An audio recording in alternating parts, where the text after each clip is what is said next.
Hello, and welcome to the 404 Media Podcast, where we bring you unparalleled access to hidden worlds, both online and IRL. 404 Media is a journalist-founded company and needs your support to subscribe. Go to 404media.co, as well as bonus content every single week.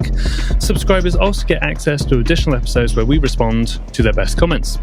Gain access to that content at 404media.co. I'm your host, Joseph, and with me are 404 Media co-founders Sam Cole. Hello. And Emmanuel Mayberg. Hello. So, first of all, we had our party in Los Angeles, party/live podcast recording, the audio and the video, I guess, because we did it on YouTube as well. We will put that into your feeds soon. Sam, what did you make of the party? Did you have a good time? Yeah, it was awesome. So many people came. We packed the house. It was a little bit crazy at times, how many people were in there.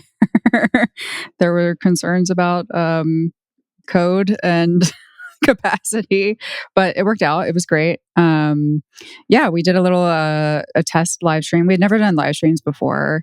So Jason and his friend Raul came through and helped us set that up. There's a really good, if you go to the YouTube and you go to the live section, there's a really great conversation that happens just organically while we're setting up the live stream with the folks at RipSpace, which is the hackerspace where we had the event. They just sat down with Dexter Thomas, who does the Kill Switch podcast and was also helping us do this. They just sat down with him on the couch and started streaming and did an impromptu panel. It was awesome. It was very sick. So that's the first hour of the YouTube live, and then you'll see us come back on and do our panel, which you and Jason talked about your reporting on ICE and surveillance and Flock and all that good stuff. I was in bed watching the live stream like the Wolverine meme. Yeah, I assumed you were trolling us in the chat. You were probably a non in the chat. But yeah, it was really good. What did you think, Joe? You were there too. Yeah, I really, really enjoyed it. And mentioning the live stream, it was just a very, very low stakes. Hey, we're testing out this tech. We've never done it before. I think I literally posted that to Blue Sky, we're testing out this technology, join if you want. And a fair few people jumped into the YouTube live chat and were really, really supportive. So it shows, actually we can do this sort of thing, and we will do that in the future. As Sam said, if you want to see the panel discussion, you go to the YouTube link and all that sort of stuff. It's just on our YouTube channel. If you don't want to fuss with any of that, as I said, don't worry. We will get just the stuff from the second half, like the live podcast, from the video and the audio, and we'll put that into the feeds as normal. So just keep an eye out for that at some point if you don't want to faff with all of the timestamps and everything. But speaking of events as well, we did that. We did that live podcast recording. Now we might be doing another one. Well, we're definitely doing another event. We'll see exactly what we do there. But Sam, do you just want to tell people about this New York party that we have on the horizon? You just want to tell them about that? Yeah, I got back from LA on Monday and then realized that it's August.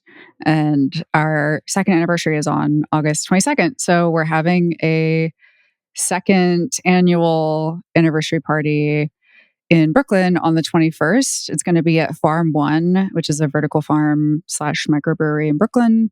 We're working on getting the ticket sales page and all that good stuff set up. We're hoping to maybe do some kind of similar panel and maybe even a live stream where we can figure it out. But TBD on the details. Just watch for that ticket information and get yours when it comes out. Last year's anniversary party was also a huge hit. And those tickets sold out really fast.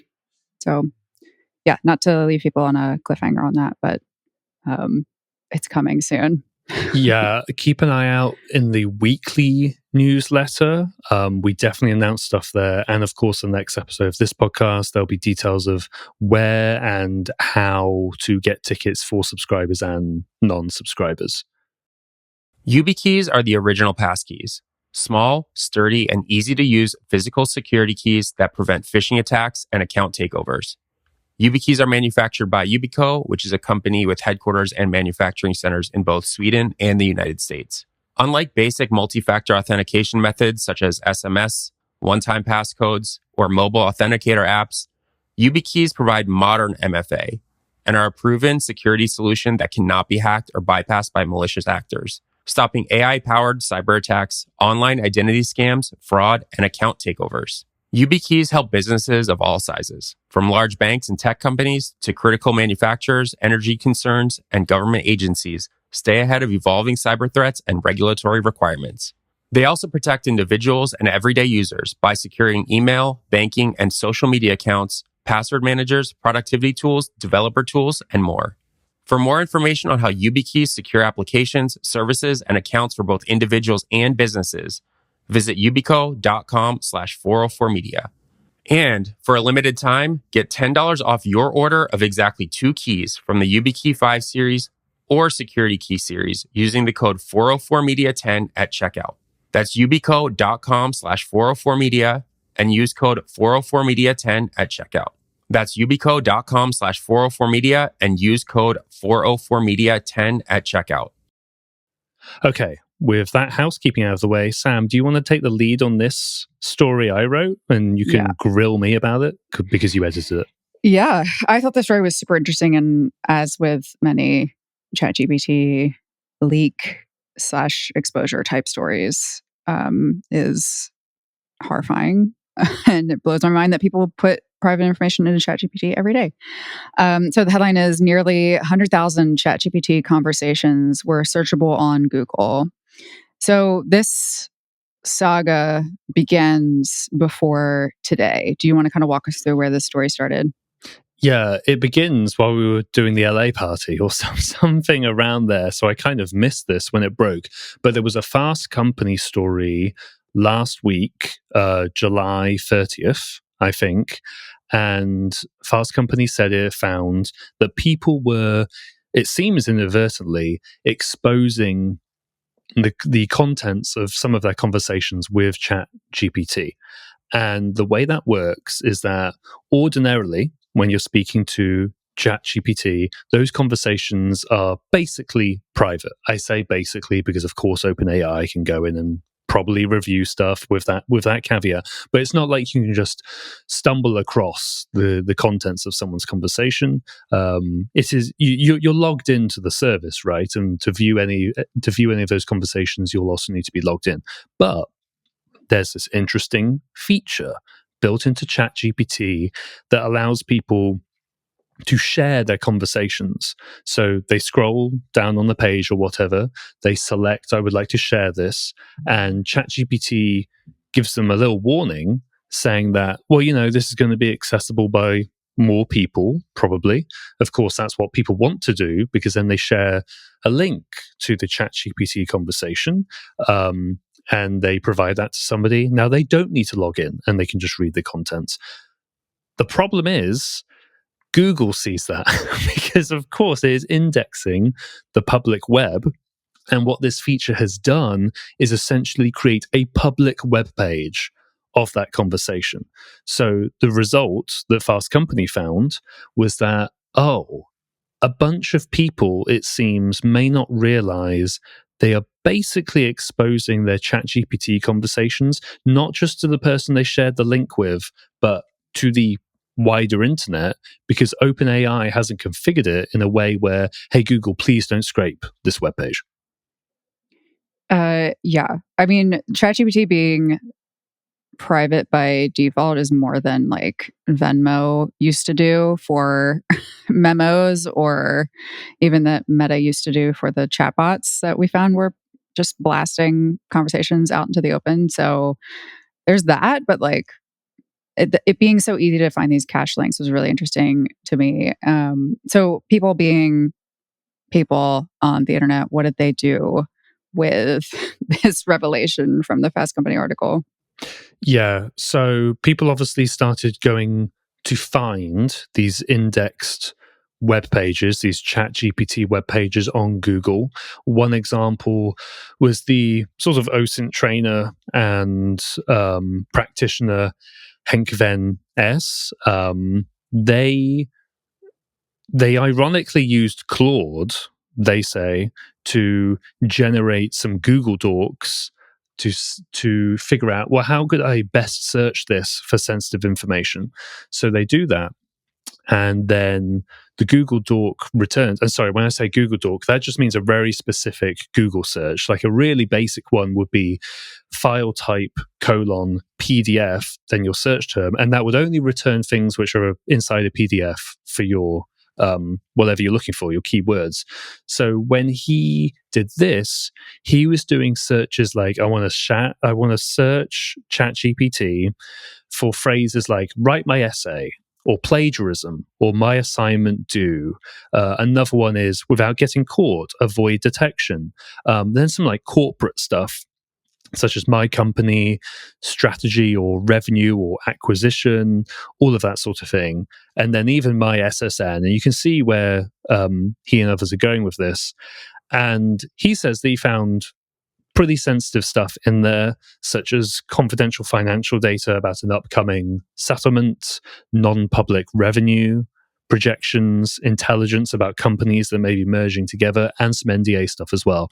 I will say I haven't seen any of these search results, so I can't verify or vet for those specifically. But yeah, when Fast Company first reported this, researchers then jump on it and they start finding all of their own stuff as well. Yeah, so you mentioned some of what was in the chats, like the plagiarism stuff. What else was in there? Was there anything like super sensitive? Like, what are we talking about when we're talking about what was specifically in the chats?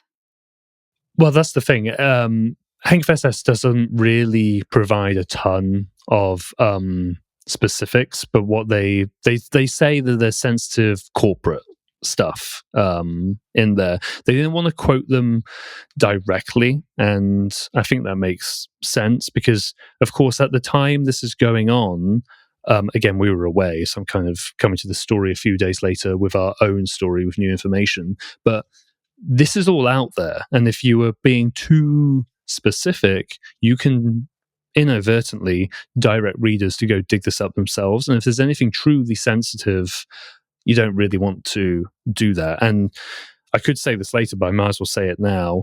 OpenAI is dealing with it. They are removing certain indexes from Google, and OpenAI has removed this opt-in share feature as well, because it appears they realize that, people are doing this and they don't fully understand the consequences of what's going on here. Yeah, because they think that this stuff is private, so they're just going for it. I thought this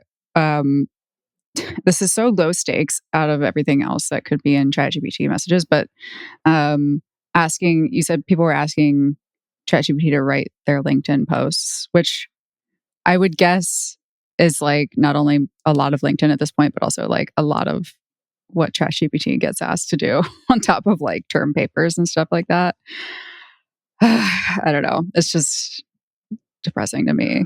Well, yeah, that leads to our story, which is that when people were digging through it, they were dealing with maybe sort of hundreds of queries, that sort of thing, and just seeing what they could pull out of the indexed Google pages. I then get this tip that a researcher who I granted anonymity to had found many, many more. They had found nearly 100,000 ChatGPT conversations, whereas earlier people had just probed, I think, 500, something like that.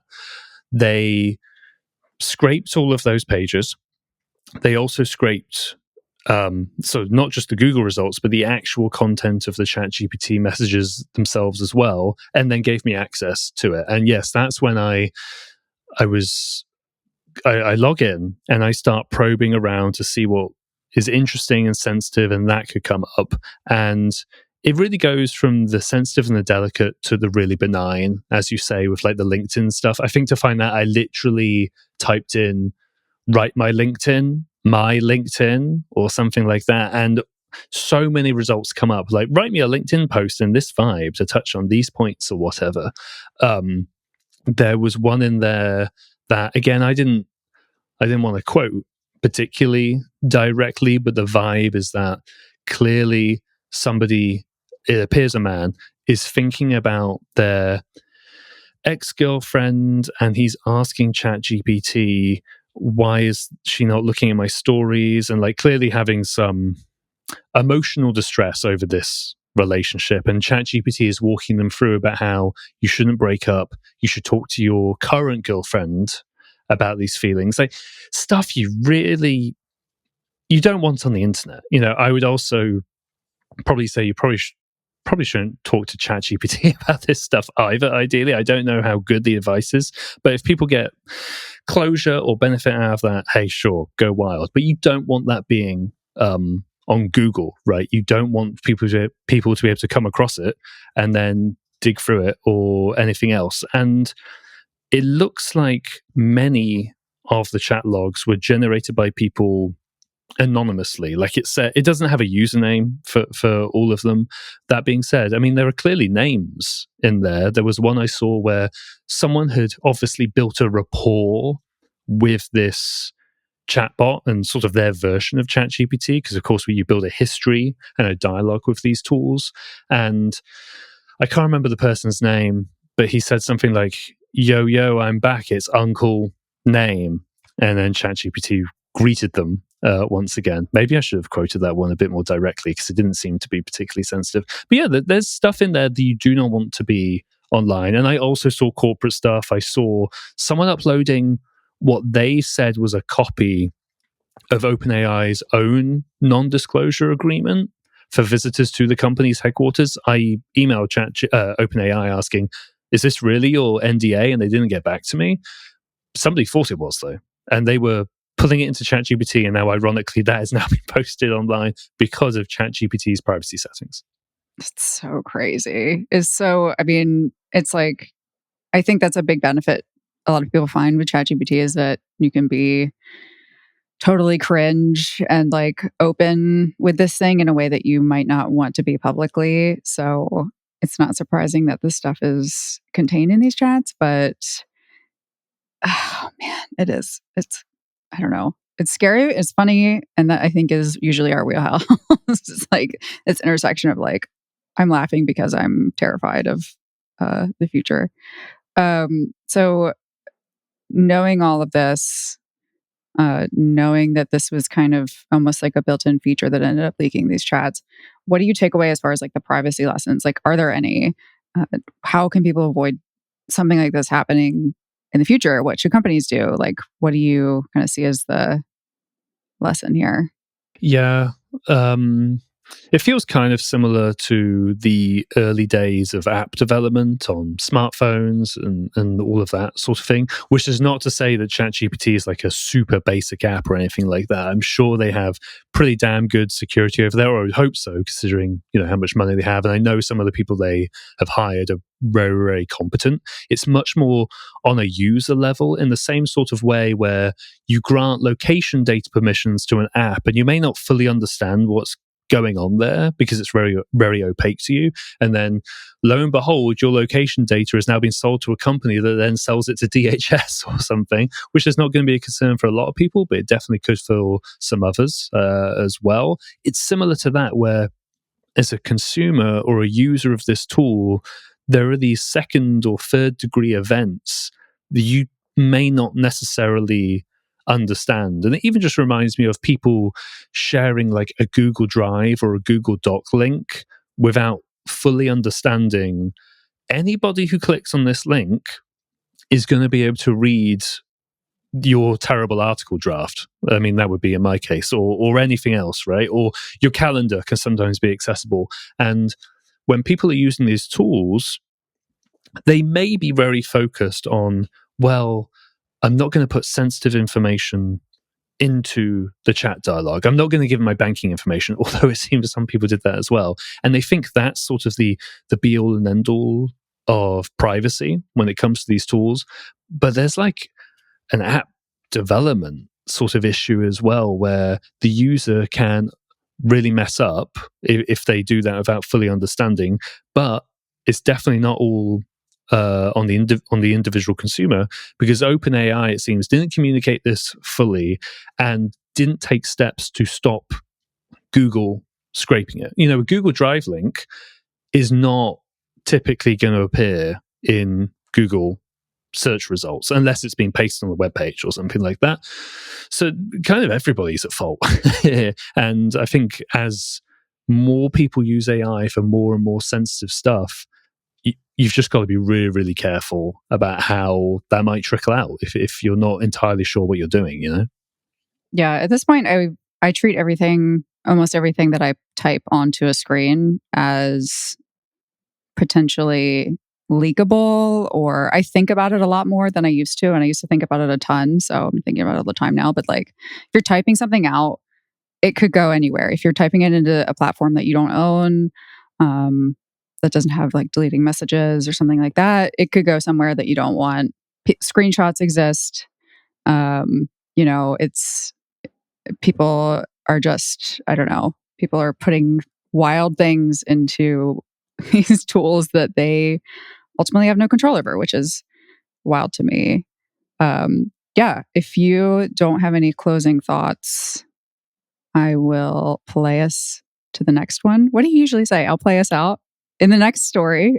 Usually what I do is, I will do it now, but I do a little preview of the next one and then we go to it. But I will say, as a closing thought, there are more exposures here. I don't really want to say right now because we're pretty busy, so maybe we don't get this story out in time.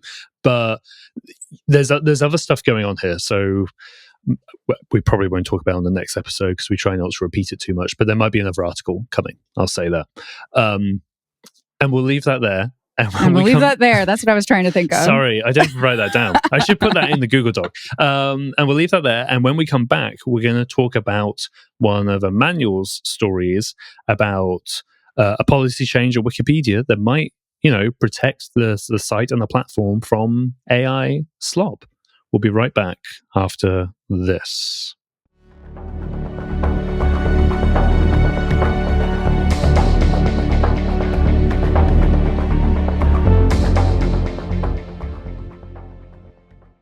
Why drop a fortune on basics when you don't have to? Quince has the good stuff. High-quality fabrics, classic fits, and lightweight layers for warm weather, all at prices that make sense. I'm always on the lookout for new basics companies, and everything I've ordered from Quince has been nothing but solid. Quince has closet staples you'll want to reach for over and over, like cozy cashmere and cotton sweaters from just $50, breathable flow knit polos, and comfortable, lightweight pants that somehow work for both weekend hangs and dressed up dinners. The best part?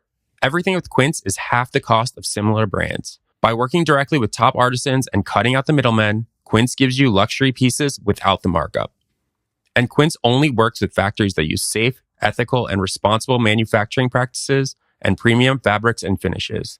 In the last few weeks, I've picked up a 100% European linen shirt that has entered my regular rotation. That's this right here. And I've also got a few 100% cotton tees, which have gotten compliments for how well they fit. And they come in a lot of varieties, which is good because I really like a sturdy, thick look, and Quince has those as well. We also picked up a basket weave quilt that has quickly become our favorite blanket in the house. Keep it classic and cool with long-lasting staples from Quince. Go to quince.com/404media for free shipping on your order and 365-day returns.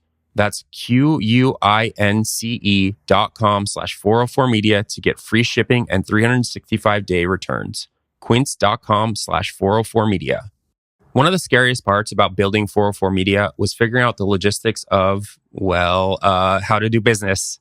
There's a handful of tools that make 404 Media run, but it's been a real pleasure to use Shopify, which has given our company a footprint in the real world with our merch store. Without Shopify, I don't know how we would have done it. So if you're thinking of starting a business, start with Shopify. Shopify is the commerce platform behind millions of businesses around the world and 10% of all e-commerce in the US. From household names like Mattel and Gymshark to brands that want to be household names like 404 Media. Shopify's got you from the get-go with beautiful, ready-to-go templates to match your brand style. Their easy-to-use backend helps you manage your store's inventory and makes creating an attractive shop for your customers really easy. They also help you find new customers with easy-to-run email and social media campaigns. And if you get stuck, Shopify's always around to share advice with their award-winning 24/7 customer support. So turn those dreams into and give them the best shot at success with Shopify. Sign up for your $1 per month trial and start selling today at shopify.com/media. Go to shopify.com/media. Shopify.com/media. This is an ad by BetterHelp. These days, it feels like there's all kinds of ways to treat your mental health. Cold plunges, gratitude journals, screen detoxes, but it's hard to know which one of these will work for you and what is just noise or fads on the internet. One thing that's long tested and long trusted is talking to live therapists to help get you personalized recommendations and help you break through the noise.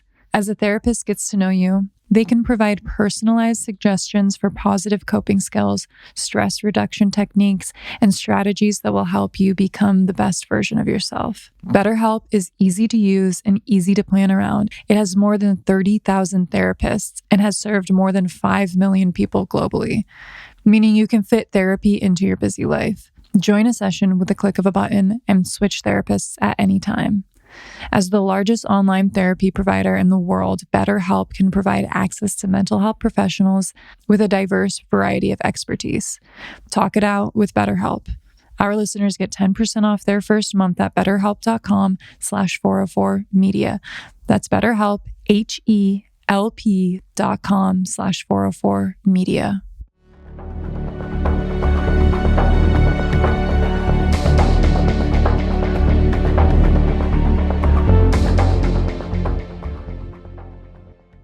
All right, and we are back with Emmanuel's story. The headline is Wikipedia editors adopt speedy deletion policy for AI slop articles. First of all, Emmanuel, what is the AI Wikipedia problem? Does it have a big AI slop problem? We've spoken about it a little bit before, but what's the problem there for Wikipedia? I would say Wikipedia has a bigger problem than you or any other average user of the site realizes. And that is because of the incredible effort that the Wikipedia editors, the contributors, the volunteers, the people who maintain Wikipedia put into the site to kind of protect you from that problem. So it exists. Some of it is visible in the sense that sometimes AI generated articles that are wrong, that are filled with hallucinations and fabricated information, do make it to like the live version of the site. But behind the scenes, the editors who approve articles and discuss articles, they're dealing with like a huge flood of AI generated articles in the same way that, you know, all the platforms that we talk about here every week are dealing with that on Facebook, on Instagram, on Twitter, YouTube. Just people are flooding Wikipedia with AI generated articles. You're not seeing it because the editors are filtering that stuff out. Yeah. Maybe we don't know this, although I feel it came up in conversations before. What does some of that slop look like? Obviously, Wikipedia, it is articles about specific subjects. Is it people trying to fuck with Wikipedia? Is it people who think they're really smart and they've discovered something through ChatGPT and they're like, I have to now tell the world this on Wikipedia? Like, do we know what the slop is exactly? I presume it's varied, but...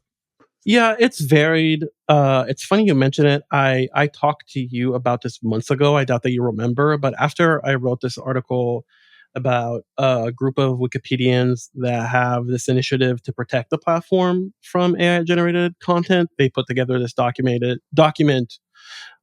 showing examples of AI-generated content on Wikipedia. And one of them is an article about the Rule Ulum Duband, an Islamic seminary in India.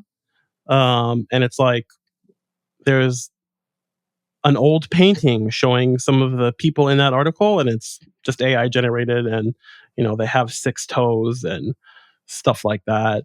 There was another article about like it was a castle in Turkey, I believe. Long article, thousands of words, completely made up, like just like total fabrication of ChatGPT. And I got in touch with the guy who made that article, and I was like, "What's up? Why did you do that?"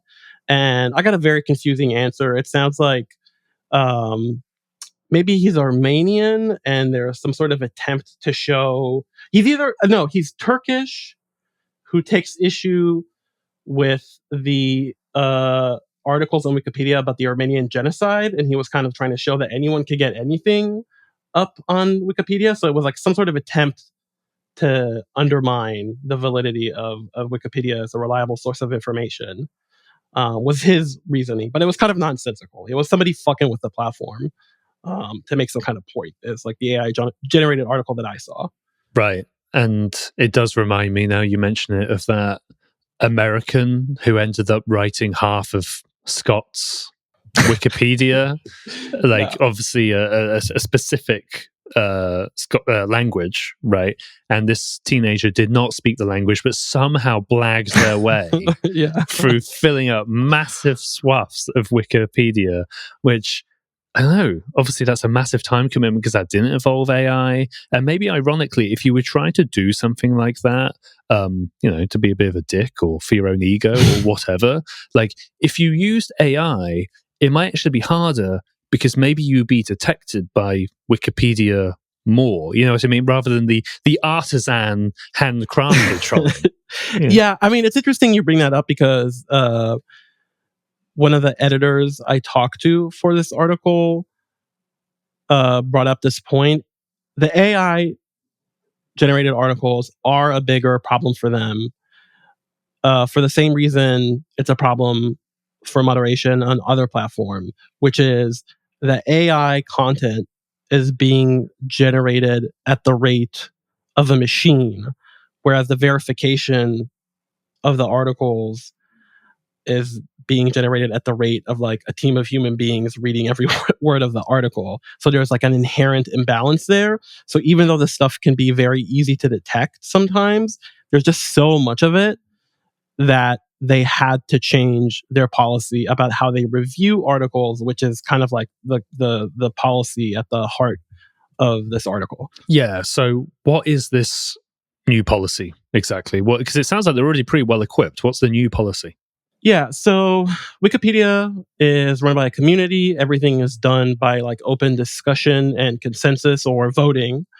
And articles get deleted all the time for a variety of reasons.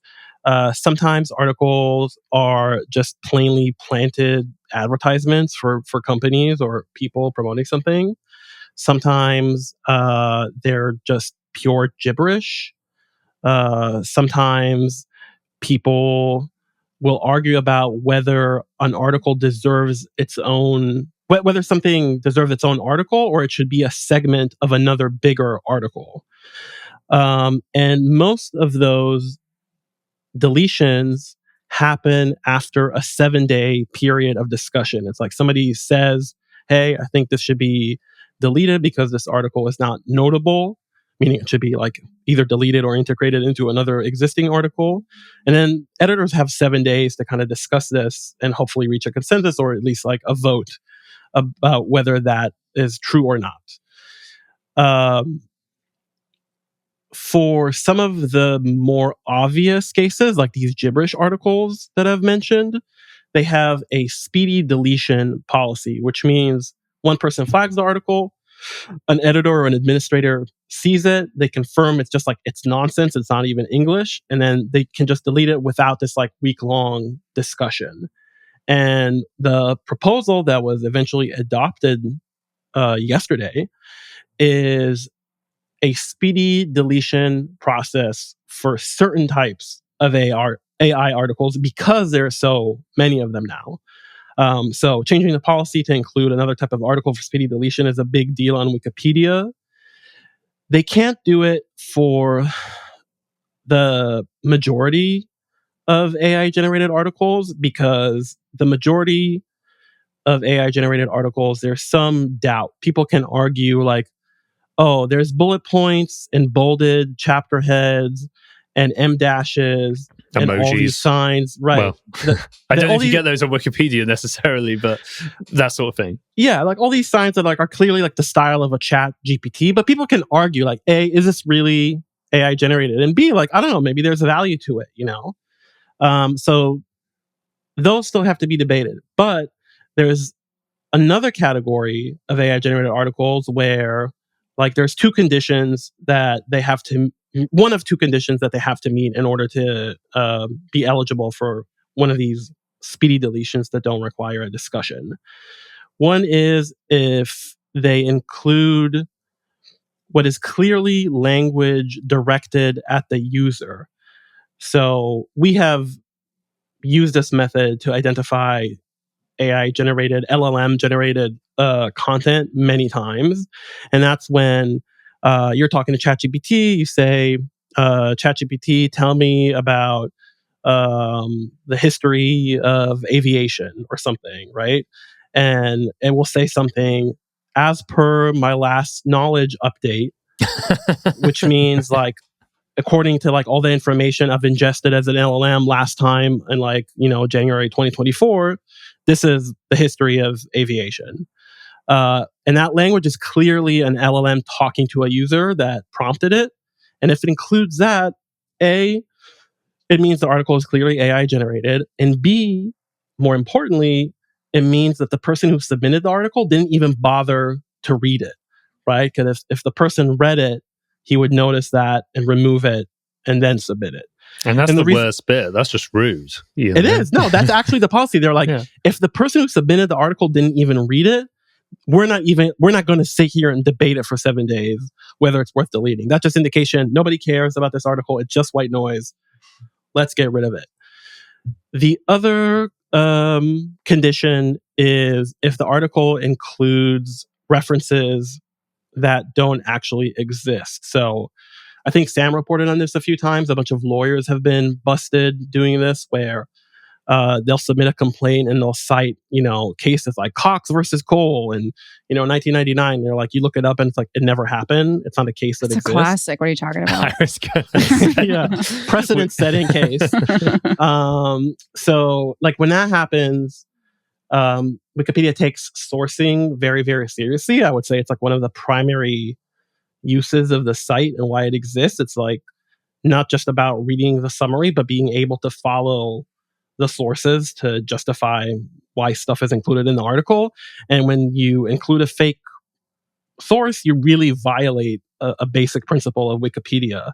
So if those citations are clearly fake, if they don't resolve, then lead to like a non-existent page, a 404 page on a scientific journal or something like that, that is also a reason to just remove the article without discussion. Yeah, that makes sense. I guess the last thing, well, no, I'll ask two more things. You touched on this, and maybe it's a little bit unclear, but those examples are very obvious. Going back a little bit to the harder ones where they have to have this longer discussion, any idea how they're going to determine it? Or is it more case by case and you figure it out? Because, I mean, it's getting harder and harder. Some are very obvious, but it is getting trickier to figure out if something's AI. Have they given any specifics on how they might do that? Or maybe they find out now this policy's out there, you know? So for the story, I talked to Ilyas Leblou. I hope I'm pronouncing that correctly. They are one of the founding editors of the Wiki project AI Cleanup, which is like this group of editors that are actively trying to protect Wikipedia from AI generated content. And the way they put it to me is that this is definitely an improvement and it puts Wikipedia at a better place than it was, but like the AI issue is definitely not resolved. Like the issue will persist and is still a big issue. It is helpful in two ways. One, there's a category of AI generated content now which can more easily be deleted. And that's a big deal. That just reduces their workload, which is like the main purpose of this policy. It frees them up to review all this other content. The other reason that it is useful is AI generated content and how it is being used on Wikipedia has been pretty controversial. I wrote a story a couple of months ago about the Wikimedia Foundation, which is like the nonprofit that uh, owns Wikipedia. They introduced a measure or like a feature. They were piloting a feature that would include an AI summary of the article at the top of the article. And the Wikipedia editors basically revolted and got so mad that Wikimedia decided to pull it back. And this is kind of the first editor led policy change that has a clear anti AI policy. And LeBlue, this editor, thinks that it's useful in that sense because it's like black and white policy, anti AI, which will signal to Wikimedia and will signal to other editors and will signal to users that it's like they're very vigilant, they're taking this issue seriously, they're not going to roll over like some other platforms have for AI generated content. Speaking of other platforms, the last thing I wanted to ask is what can other platforms learn from this? Wikipedia is obviously a pretty unique thing, but everybody is dealing with AI slop. What do you think other platforms dealing with that problem can learn from Wikipedia here? So I think 10 years ago, 5 years ago, we wouldn't cover like policy changes, obscure policy changes that Wikipedia editors are putting in place. The reason that I think this is newsworthy and the reason I've been paying very close attention to how Wikipedia is responding to AI is because, again, it's a community-led project.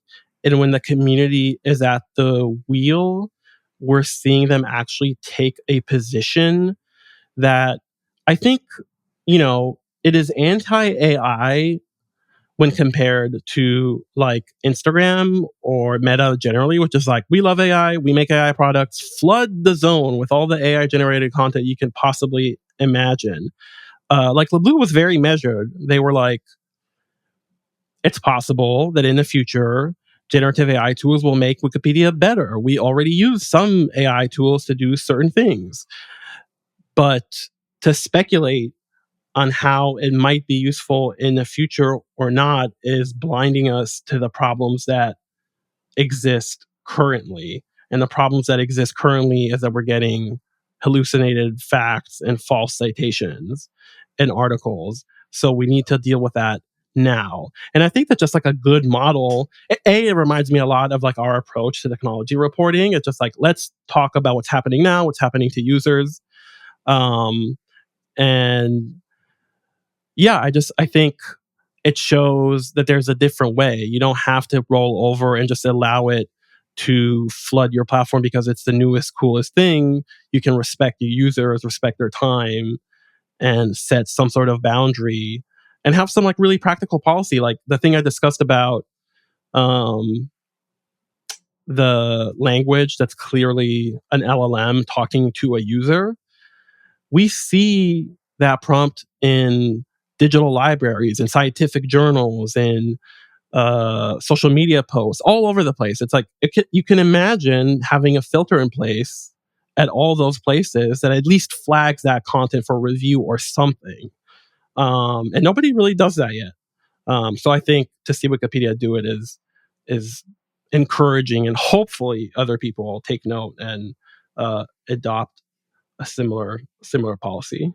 Yeah, I think it's really interesting that a relatively small policy change could actually be an indication of how platforms, people, companies, organizations can resist AI if they wish to do so. I think it's a really interesting model and policy update for that. Okay.